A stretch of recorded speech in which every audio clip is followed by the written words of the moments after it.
Okay, hi everybody. As it's Sunday, I only have my husband here to be my model today, so I hope you don't mind. And thank you to you for doing this. I just want to show you guys how you can get to these little pesky inner corners. First thing I would suggest you do is kind of move it just ever so slightly out of the way. Lift up, have a look that the lashes are on the bottom, they're fine. Because sometimes when you start here, it kind of moves away.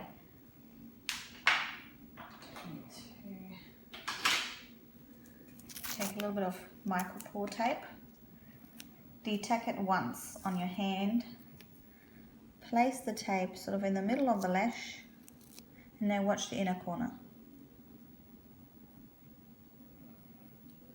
Can you see how the lashes are just moving up? And you can now actually get right in there. So this is my little tip.